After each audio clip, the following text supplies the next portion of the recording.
कथा क्या है कि एक साहूकार और एक साहूकारनी थी। वो धर्म पुण्य व्रत कुछ भी नहीं करते थे, जिससे उनकी कोई भी संतान नहीं हुई। एक दिन पड़ोसन महाचौथ की कहानी सुन रही थी, तिलकुट चौथ की। तो साहूकारनी ने पूछा कि क्या कर रहे हो? तो वो बोली, आज चौथ का व्रत है तो कहानी सुन रही हूँ। साहूकारनी ने पूछा, इससे क्या होगा? पड़ोसन बोली कि अन्न, धन और संतान। उसके बाद साहूकारनी बोली कि अगर मैं गर्भवती हो जाऊं तो 1.25 सेर का तिलकुटा करूं और चौथ का व्रत भी करूंगी। उसके बाद साहूकारनी बोली कि अगर मेरे लड़का हो जाए तो 2.5 सेर का तिलकुटा करूंगी।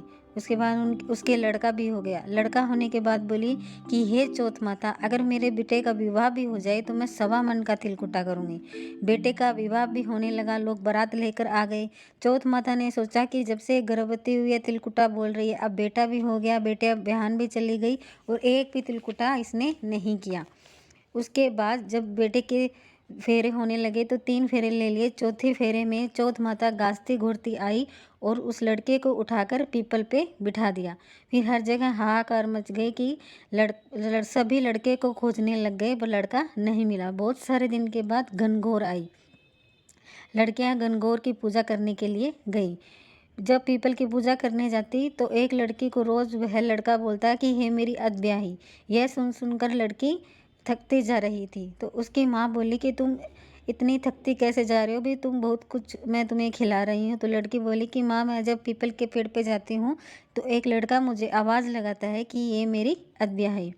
उसके बाद उसकी माँ उसके साथ पीपल के पेड़ पर गई तो वहाँ से वो लड़का बोला कि हे मेरी अधब्याही। तो उसकी माँ ने पूछा, लड़की की माँ ने, कि तुम इसको ऐसे क्यों कह रहे हो? तो उसने बोला कि चौथ माता ने मुझे, मेरी माँ ने तिलकुटा नहीं बनाया तो इस पेड़ पे बिठा दिया है। उसके बाद लड़की की माँ ने लड़के के माँ के पास गई और सारी बात बताई। तो साहूकार ने बोली कि हे चौथ माता, अगर मेरा बेटा घर आ जाए तो मैं 2.5 मन का तिलकुटा करूँगी। छोरी की माँ ने भी, लड़की की माँ ने भी 2.5 मन का तिलकुटा बोल दिया। चौथ माता राजी हो गई। उसके बेटे को घर पे ला दिया, फेरों में बिठा दिया, बेटे का ब्याह हो गया। उसके बाद खूब धूमधाम से चौथ माता का तिलकुटा करा। सारे नगर में आवाज़ लगाई कि चौथ माता के व्रत करो, तिलकुटा बनाओ। हे चौथ माता, जैसे उसके बेटा बहू को मिलाया सबको मिलाना। जय माता चौथ, चौथ माता की। उसके बाद हम सुनते हैं विनायक जी की कहानी, जिसके बिना ये चौथ की कहानी अधूरी है तिलकुटे की। तो 2 देवरानी और जेठानी थी। देवरानी के धन था और जेठानी गरीब थी। जेठानी गणेश जी की बहुत पूजा किया करती थी। वो अपने देवरानी के घर काम करने जाती थी। अपना काम करने के बाद और जो भी बचा कुचा खाना होता था वो घर पर ले आकर अपने पति और बच्चों को खिलाती थी।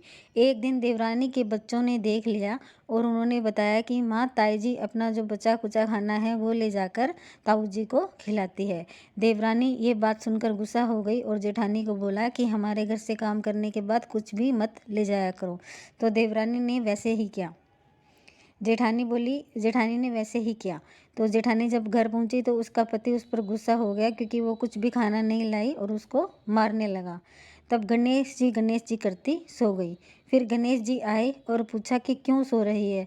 तो वो बोली कि आज मेरी देवरानी के घर से मैं बचा हुआ खाना नहीं लेके आई, तो उसने वो खाना भी रख लिया, जिससे मैं अपने धनी को, अपने पति को खाना नहीं खिला सकी, तो उन्होंने मेरे मारा।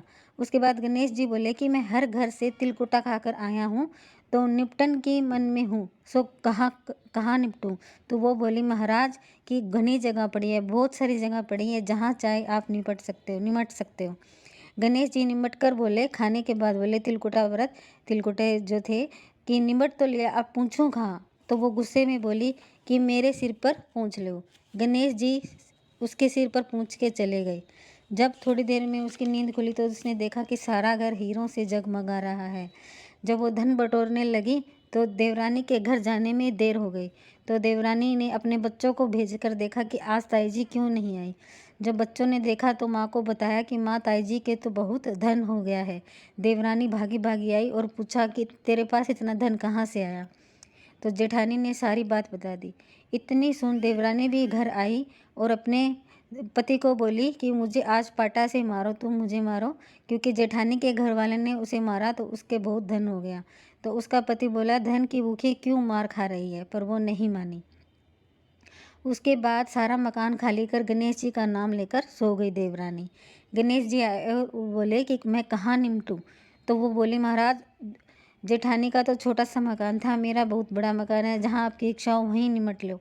गणेश जी सारे मकान में निमट लिए। फिर पूछा, कहाँ पहुँचूँ। तो वो बोली, मेरे सिर के पूछ लो। उसके सर कर पूछ कर गणेश जी अंतर्ध्यान हो गए।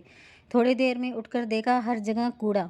तो देवरानी बोली, हे महाराज, तुमने मेरे साथ कपट किया है। जेठानी को धन दिया और मुझे कूड़ा दिया। गणेश जी आए और बोले कि तूने धन की भूखी मार खाई, वो धर्म की भूखी थी। देवरानी बोली कि ये सब कुछ समेटो, मुझे धन भी नहीं चाहिए। गणेश जी बोले कि तेरे धन में से आधा धन जेठानी को दे, तब समेटूंगा। देवरानी आधा धन गणेश जी के कहने पर जेठानी को दे आई।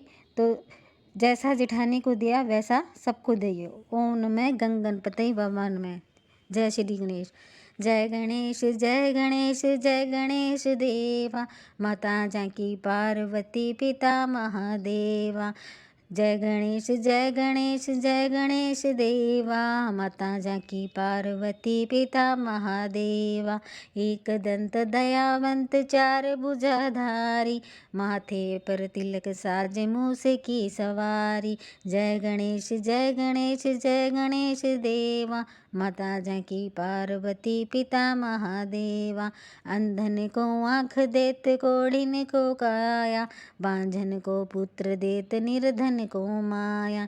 जय गणेश जय गणेश जय गणेश देवा, माता जानकी पार्वती पिता महादेवा। पान चढ़े फूल चढ़े और चढ़े मेवा, सुर श्याम शरण आयो सफल कीजे सेवा। जय गणेश जय गणेश जय गणेश देवा, माता जानकी पार्वती पिता Mahadeva. Thank you so much. Please subscribe my channel.